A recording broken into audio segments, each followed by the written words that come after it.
Happy day to all my Nanbas and Nanbis. Guys, ethics is a chapter which comes for 5 marks. Possibility of questions is only these 8 questions. So quickly we're gonna finish the entire 8 questions which is there in ethics. Now the first one is meaning of ethics.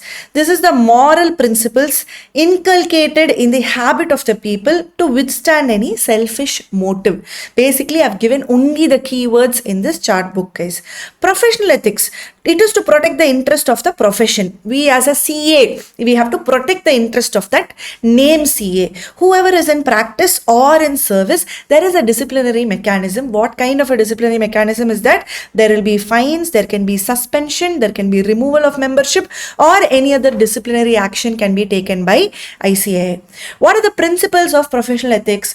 Copy is the keyword that you're going to remember. What is copy? Confidentiality, objectivity, professional competence and due care, professional behavior, and integrity. What is confidentiality? Any information between the client and the auditor has to be kept in confidential interest only, because this is shared only because of professional relationship, business relationship.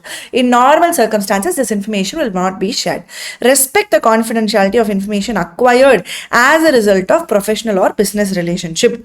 What is O? Objectivity, without any bias, without any conflict of interest, and without any undue influence. The first P is professional competence and due care. The auditor must have the required knowledge and the skill to complete the work. The another P is professional behavior. The auditor should not engage in any activity which is going to discredit the profession as a whole. Integrity is what? Being straightforward, being honest, being truthful. Any information which contains a materially false or misleading information, it should not be there. An auditor should be with highest honesty. That is only integrity.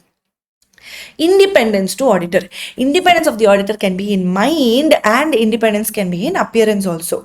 Independence in appearance means what? Any third party, when they look at me, they should know that I don't have any relation with this company. I am an auditor, so I am independent. Independence in mind, what? I should know that I am independent. I don't have any interest in this company. So independence of mind is a state of mind. It influences that compromise professional judgment, allowing an individual to act with utmost honesty, that is integrity, and exercise the objectivity and professional skepticism. Professional skepticism means having a questioning mind. What is independence in appearance? So significant that a reasonable and informed third party, when another person, when they look at this auditor, they should know that they are independent. So basically, any public appearances I should not have been done. I should not be dancing in any commercial with my client. So I, as a third party, they are able to say that I have knowledge of all relevant information, including any safeguards apply, will be reasonable to conclude that an audit firm is having integrity, objectivity, and professional skepticism has not been compromised. Is that clear? This is independence in appearance. What is threats to independence? Self-interest threat, self-review threat, advocacy threat, familiarity threat, and intimidation threat.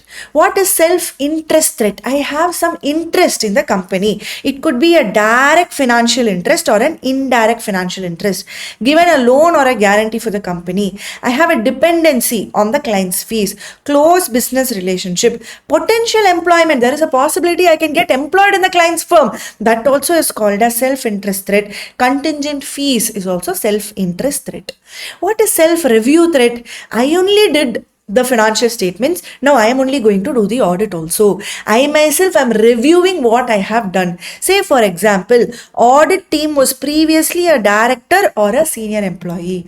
Previously when I was a director, I was involved in preparation and presentation of financial statements. Now I am the part of the audit team, so I am going to review. That is called as self-review threat.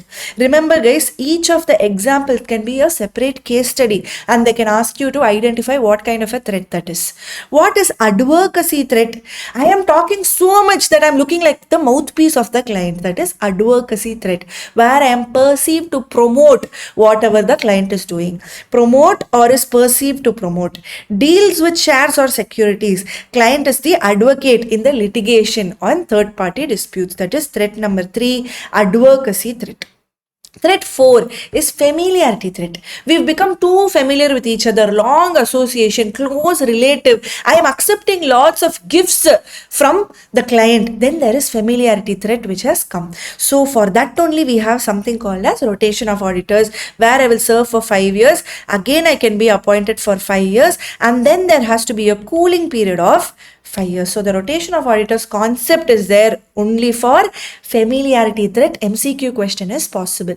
What is intimidation threat? They're keeping a knife here and saying you have to sign. So threat of replacement, where I am deterred from acting objectively and not having adequate degree of professional skepticism.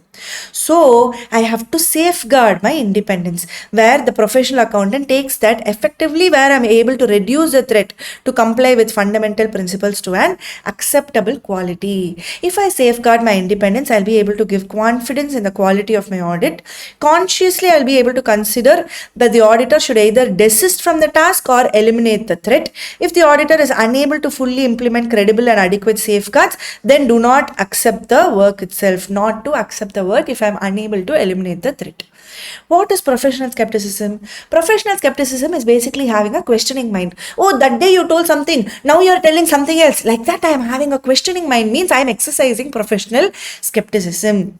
If an audit evidence is contradicting another audit evidence, we should be able to put a question mark and ask them the questions properly. That is professional skepticism. Whatever they give, I should not accept. I should question the reliability of the document. That is professional skepticism. Possibility of fraud, I should always keep thinking, is there a possibility of fraud which is happening here? Like that, if I think, I'm exercising professional skepticism. This is a need for audit procedures. When should I exercise professional skepticism? Throughout the audit, it is necessary. For what should I exercise the professional skepticism? I am reducing the risk of these three things: overlooking unusual circumstances, overgeneralizing, and seeing if there are any inappropriate assumptions which are being made. So it reduces risk of three things. Now the last question can be principle-based approach and rule-based approach. Rule-based approach means there is a rule, I am just following the rule. Whatever you said, I am just following. Principle-based approach means I am understanding the rule and I'm understanding the spirit of ethics. Rule-based approach, established rules are there just to following the rules, strictly adhering to the rules. Rule-based approach is somewhat rigid, as it may not be possible to deal with practical circumstances. Whereas principle-based approach is understanding what the rule is saying and exercising the professional judgment in every situation. Professional judgment to evaluate every situation and then arrive at the conclusion. These 8 are the only possible questions with respect to ethics. You spent hardly 6 minutes with me and you are securing 5 marks by just spending 5 to 6 minutes with me. All the very best, guys. If there is a question in ethics, do not skip it. Definitely write. It will definitely come. Any one question will definitely come. Don't miss the 5 marks. All the best, guys.